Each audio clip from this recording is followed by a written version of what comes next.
మాకి వాడాను ఇది ప్రోడక్ట్ యూజ్ ఓకే. చేస్తున్నాము. తనకి ఏంటంటే ఎప్పటి నుంచో బ్యాక్ పెయిన్ ఉంది. ప్లస్ రీసెంట్ గా మా పాపని స్కూల్ కి పంపించి వచ్చేటప్పుడు కుక్కలు పడేసాయి అమ్మాయికి. ఓకే.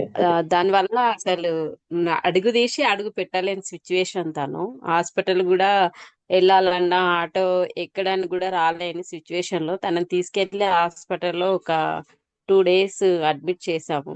వాళ్ళు ఏం చెప్పారంటే రిపోర్ట్స్ అని చూసి కొంచెం బోన్ క్రాక్ వచ్చిందని చెప్పారు, వెన్నుపూస. Plus okay. కింద ఆ, అరిగిపోయాయి మొత్తము. ఆమె ఇప్పట్లో లేవలేదు.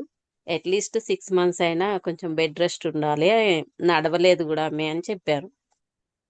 అయితే నాకు మహేష్ అని ఇంత ముందు మేము వేరే న్యూట్రిషన్ దాంట్లో ఉండేవాళ్ళము.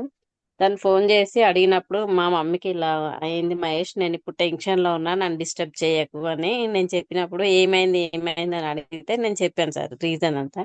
మేడం ఒక్కసారి మీరు ఇది వాడండి, ఇది వాడిన తర్వాత నాకు చెప్పండి, ఫస్ట్ నన్ను ఇంటి వరకు రానివ్వండి అంటే రమ్మని చెప్పాను. చూశారు.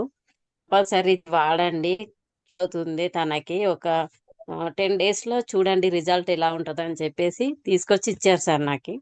అది వాడినాక మహేష్ చెప్పిందేమో 10 డేస్ మ్మ్. అన్నాడు. మా మమ్మీకి ఏమో వితిన్ 5 డేస్ లోనే ఆమె లేచి కూర్చోవడము.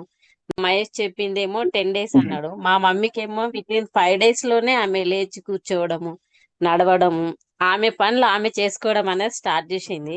అప్పుడు నాకు అనిపించింది నేను న్యూట్రిషన్ వాడినా, హాస్పిటల్ మెడిసిన్ వాడినా, అసలు ఎక్కడ రిజల్ట్ లేని ఈమె ఇంత బాగా లేచి కూర్చొని నడవడం ఏంది, కూర్చొని తినడం ఏందని నేను షాక్ అయినాను. అసలు తినేటప్పుడు ఎస్. కూడా ఆమెకు పండబెట్టి నా చేయితో తినిపిస్తే గానీ తినలేదు సార్ ఆమె. ఓకే. అలాంటి సిచ్యువేషన్ నుంచి నేనైతే చాలా ఇది అనిపించింది.